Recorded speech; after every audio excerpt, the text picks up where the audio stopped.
नमस्कार छात्रों, बीए प्रथम वर्ष प्रथम प्रश्न पत्र की इस कक्षा में आप सभी का स्वागत है।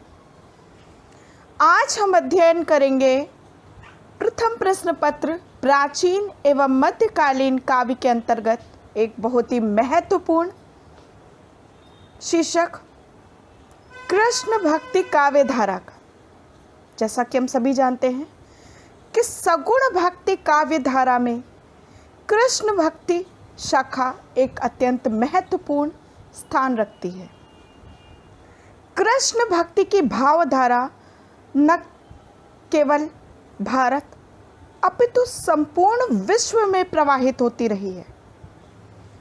इस भावधारा की सरस वेगमयी सरिता ने भक्तों के हृदय को अपनी निर्मलता से सदैव रसासिक्त किया है।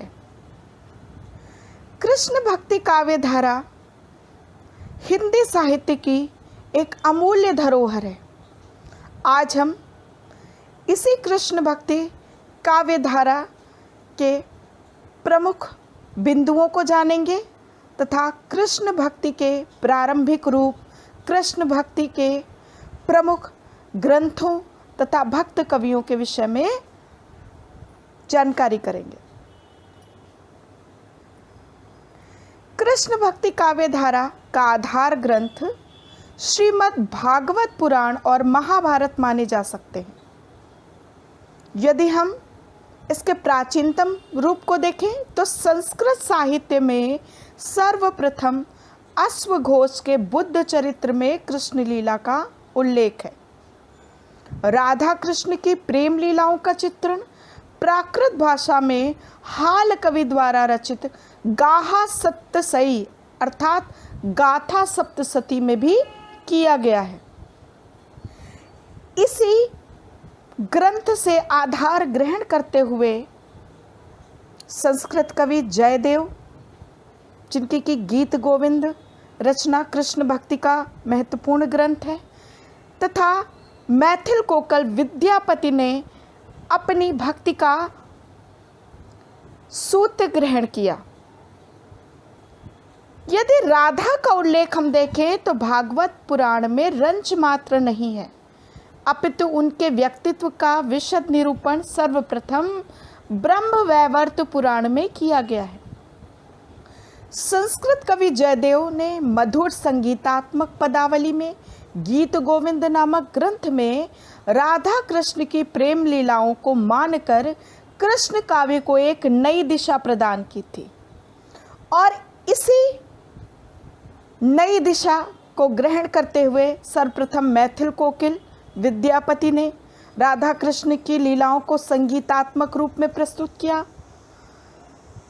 कालांतर में धीरे धीरे कृष्ण भक्ति की यही सरिता, लीला का यही रूप कृष्ण भक्ति काव्य परंपरा के रूप में प्रस्फुटित हुआ तथा वल्लभाचार्य के पुष्टि मार्ग, सूरदास की सरद वात्सल्य व श्रृंगार के रूप तथा मीरा, रसखान आदि कृष्ण भक्त कवियों द्वारा प्रस्तुत किया गया।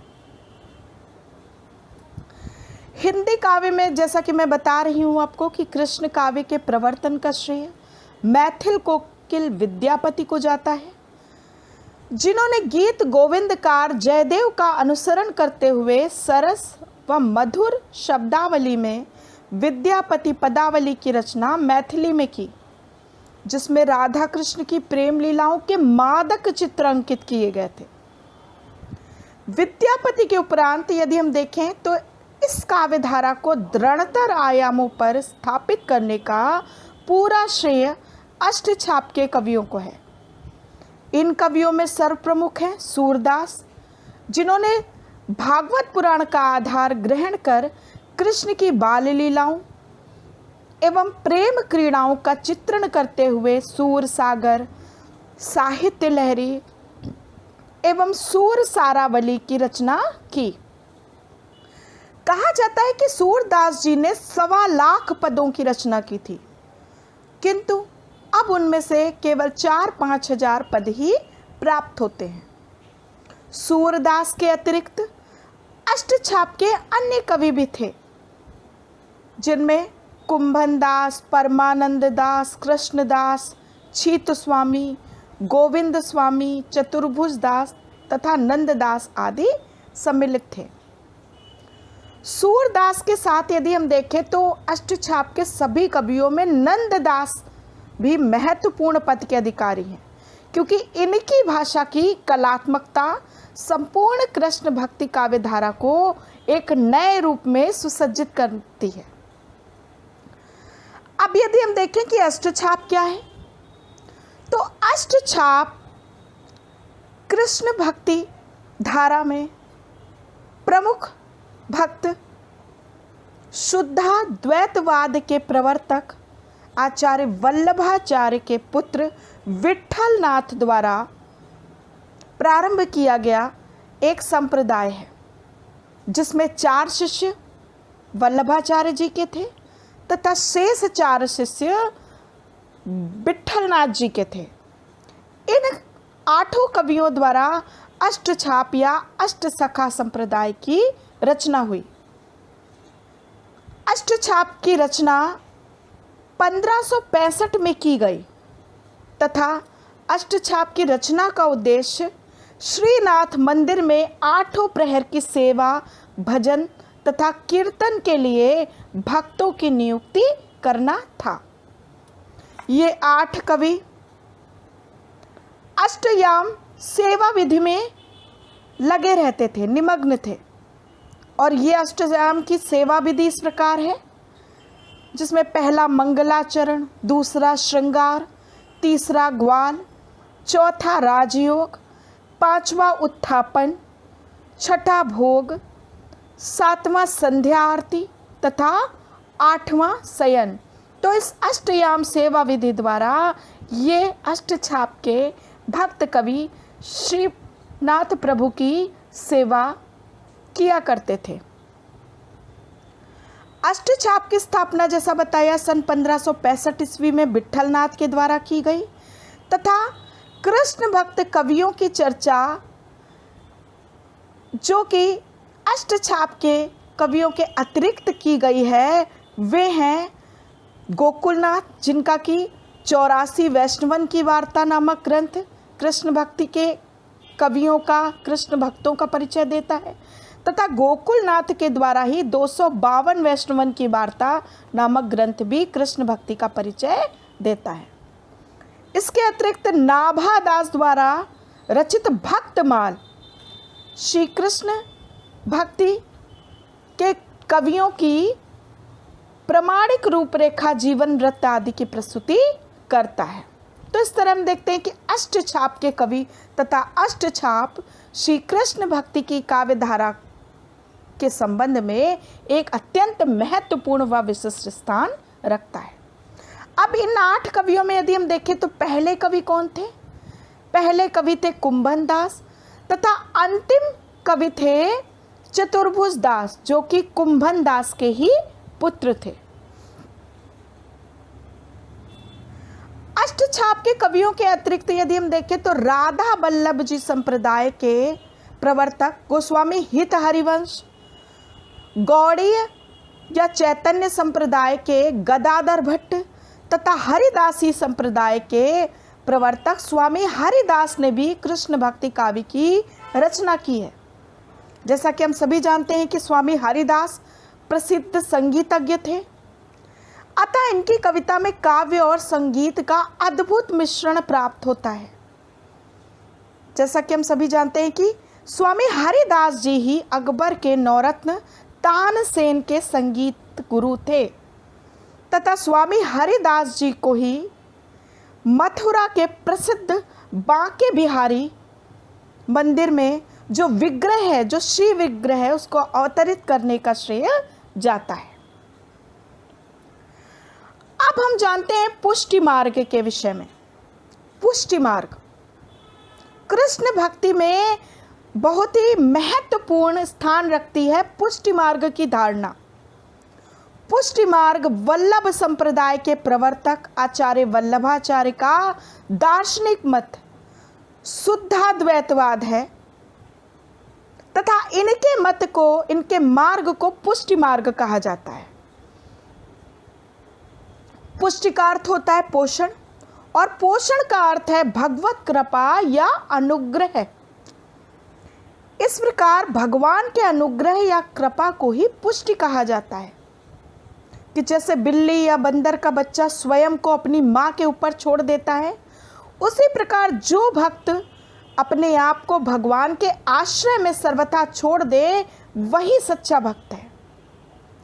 गीता में भी भगवान श्री कृष्ण ने अर्जुन से कहा है, सर्वधर्मान परित्यज्य मामेकम शरणम व्रजा। तो इस तरह से हम देखते हैं पुष्टि मार्ग का अर्थ है कि भक्त को ईश्वर के अनुग्रह द्वारा प्राप्त होती है।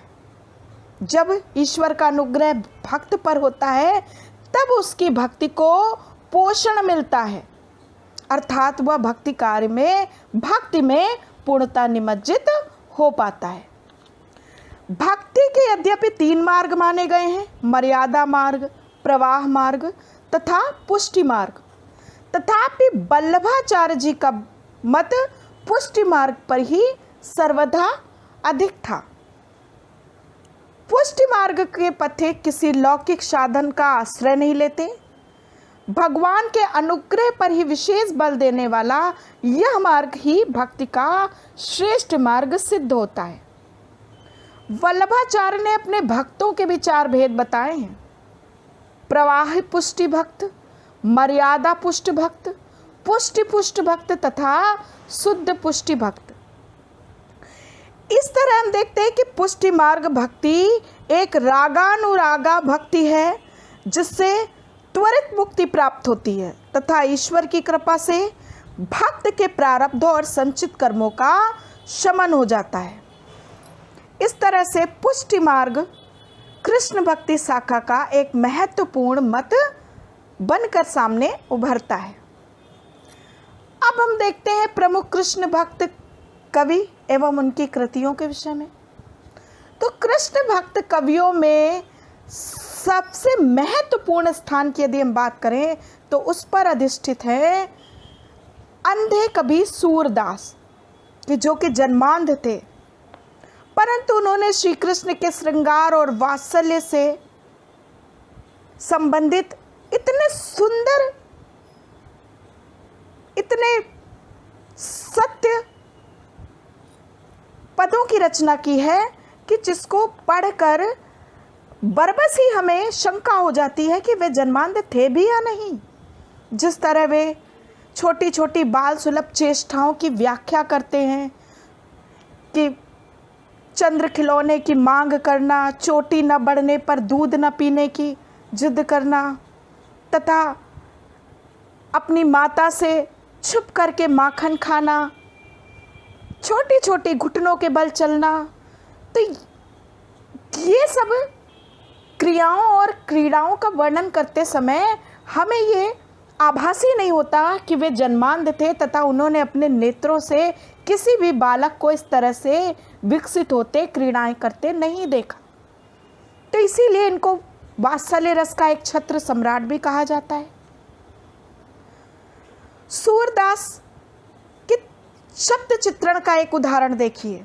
सूरदास श्री कृष्ण के सौंदर्य का वर्णन करते हुए कहते हैं कि शोभा सिंधु न अंत लहीरी, नंद भवन भरपूर उमग चली, और ब्रज की बीथिन फिरत बहीरी। कि श्री कृष्ण के सौंदर्य वर्णन की शोभा का तो अंत ही नहीं है, कि ब्रज की गलियों में बहती फिर रही है। इसी तरह वो कहते हैं सकल सुख की सीव कोटि मनोज शोभा हरनी, भुज भुजंग सरोज नैननी, बदन विदु जीत्यो लरनी। कि किस तरह सुंदर उदाहरण दिखाई देते हैं सूरदास। तो सूरदास का जन्म यदि हम देखें तो 1478, मृत्यु इनकी 1583 ईस्वी में हुई है। 3 प्रमुख कृतियां हैं इनकी, जिसमें से सूर सागर, दूसरी साहित्य लहरी जिसमें दृष्टिकूट और नायिका भेद संबंधी चित्र प्रस्तुत होते हैं, तीसरी सूर सारावली। तो ये 3 इनकी रचनाएं हैं और 3 रचनाओं के बल पर ही इन्होंने हिंदी साहित्य में अमरता प्राप्त की। दूसरे कवि हैं कृष्ण भक्ति शाखा के कुंभन दास, जो कि अष्टछाप के कवि माने जाते हैं। अष्टछाप के पहले कवि माने जाते हैं। वल्लभाचार्य के शिष्य थे ये। इनका जन्म 1468 तथा मृत्यु 1583 ईस्वी में मानी जाती है। इनके द्वारा 186 पद संग्रह में संकलित है। इनके विषय में एक कथा प्रचलित है कि एक बार इनको तत्कालीन शासक ने अपने महल में बुलावा भेजा, तो इन्होंने साफ मना करते हुए कह दिया, स्पष्ट निषेध किया इन्होंने और कहा, कुंभनदास कहते हैं कि संतन को कहाँ सीकरी से काम, आवत जात पनैया टूटी बिसर गयो हरि नाम। इस तरह से देखते हैं कि कुंभनदास सिर्फ श्री कृष्ण के आगे ही अपनी भक्ति स्वीकार करते हैं, अपना शीश झुकाते हैं। अन्य किसी के आगे झुकना वे अपनी भक्ति के सर्वथा अनुपयुक्त समझते हैं। तीसरे कवि हैं परमानंद दास। ये भी अष्टछाप के कवि हैं। 1403 ईस्वी में इनका जन्म है। 835 पद परमानंद सागर नामक रचना में इनके संकलित हैं। इसके बाद चौथे कवि हैं कृष्णदास, जिनका कि जन्म वृत्त 1496 से 1578 ईस्वी तक रहा है। इन्होंने कृष्ण भक्ति के महत्वपूर्ण ग्रंथों की रचना की, जिसमें जुगलमान चरित, भ्रमर गीत, प्रेम तत्व निरूपण आदि मुख्य हैं। पांचवें कवि हैं नंददास, जो कि सूरदास के बाद दूसरे महत्वपूर्ण कवि अष्टछाप के माने जाते हैं, तथा इनके विषय में कहा गया है कि बाकी सब गढ़िया नंददास जड़िया, कि इन्होंने इतने सुंदर शब्दों द्वारा अपने पद्यों की रचना की है कि उनकी तुलना हार में जड़े नगों के समान की गई है। इनका जीवन वृत्त 1533 से 1583 ईस्वी तक रहा है। इन्होंने कई ग्रंथों की रचना की है कृष्ण भक्ति से संबंधित, जिसमें अनेकार्थ मंजरी, रस मंजरी, मान मंजरी, रूप मंजरी, विरह मंजरी, प्रेम 12 खड़ी, श्याम सगाई, भंवर गीत, रास पंचाध्याय, ये दोनों तो बहुत ही महत्वपूर्ण स्थान रखते हैं कृष्ण भक्ति शाखा में। सिद्धांत पंचाध्यायी, गोवर्धन लीला तथा नंददास पदावली आदि प्रमुख। छठे कवि हैं गोविंद स्वामी। ये भी अष्टछाप से संबंधित है। 1505 से लेकर 1585 ईस्वी तक इनका जीवन वृत्त है। इनके द्वारा 252 पद गोविंद स्वामी के पद नामक रचना में संकलित हैं। सातवें कवि हैं छीत स्वामी, जिनका जीवन वृत्त 1515 से 1585 ईस्वी तक माना जाता है। 200 पद इनके द्वारा पदावली में संकलित हैं। आठवें कवि हैं चतुर्भुज दास, जो कि 1530 से 1585 के मध्य अवतीर्ण थे, तथा चतुर्भुज कीर्तन संग्रह, कीर्तनावली तथा दान लीला, ये वह अत्यंत महत्वपूर्ण ग्रंथ है इनके द्वारा रचित, जो कि कृष्ण भक्ति शाखा में विशिष्ट स्थान रखता है। तो इस तरह हमने देखा कृष्ण भक्त प्रमुख कवि एवं उनकी कृतियों के विषय में। अब हम देखते हैं कि कृष्ण भक्ति के 5 प्रमुख संप्रदाय कौन कौन से हैं तथा उनके प्रवर्तक कौन हैं। तो कृष्ण भक्ति से जुड़ा हुआ सबसे प्रमुख और पहला संप्रदाय माना जाता है वल्लभ संप्रदाय को, जिसका कि दार्शनिक मत था शुद्धाद्वैतवाद, और इसके प्रवर्तक थे वल्लभाचार्य जी। दूसरा संप्रदाय है निम्बार्क संप्रदाय, जिसके प्रवर्तक माने जाते हैं निम्बार्काचार्य। तीसरा और प्रतिष्ठित संप्रदाय है राधा वल्लभ संप्रदाय, जिसके प्रवर्तक थे गोसाई हित हरिवंश। गोसाई हित हरिवंश इसके प्रवर्तक थे। चौथा संप्रदाय है हरिदासी या सखी संप्रदाय, इसके प्रवर्तक स्वामी हरिदास जी हैं। पांचवा व अंतिम संप्रदाय है गौड़ीय या चैतन्य संप्रदाय। बंगाल में जन्मे, बंगाल और उड़ीसा की धरती को अपनी भावधारा से प्रभावित करने वाले भक्त कवि चैतन्य महाप्रभु इस संप्रदाय के प्रवर्तक थे। तो इस तरह से हमने देखा कृष्ण भक्ति काव्यधारा, इसके प्रमुख सिद्धांतों को, अब हम कुछ प्रमुख तथ्य देख लेते हैं कृष्ण भक्ति के विषय में। पहला, कृष्ण भक्ति कवि भक्ति काल की सगुण काव्य धारा के अंतर्गत आती है। दूसरा, कृष्ण भक्त कवियों ने श्री कृष्ण के लोक रंजक स्वरूप का चित्रण अपने काव्य में किया है। वे विविध लीलाओं के माध्यम से श्री कृष्ण के अवतारी तथा सुंदर चरित्र को अपने रचनाओं द्वारा, अपने काव्य द्वारा प्रस्तुत करते हैं।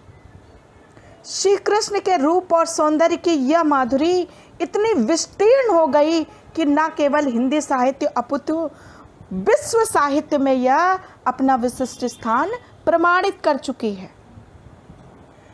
इन कवियों ने श्री कृष्ण का जो रूप अपने काव्य में प्रस्तुत किया, उसका मूल आधार श्रीमद् भागवत पुराण है।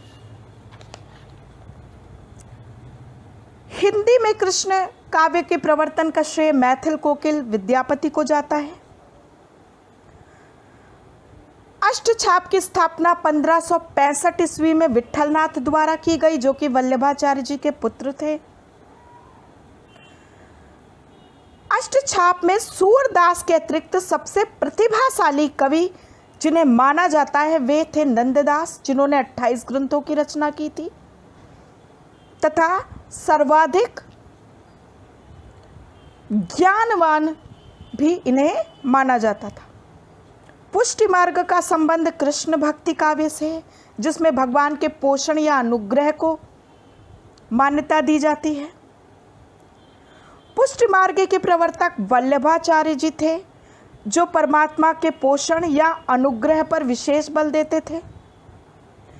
वल्लभाचार्य के मत को शुद्धाद्वैतवाद कहा जाता है। इस तरह से हमने देखा कि श्री कृष्ण भक्ति की मंदाकिनी रस के अथाह सागर को लेकर प्रवाहित हुई तथा संपूर्ण साहित्य के क्षेत्र को अपनी सरस भावधारा से भिगोती चली गई।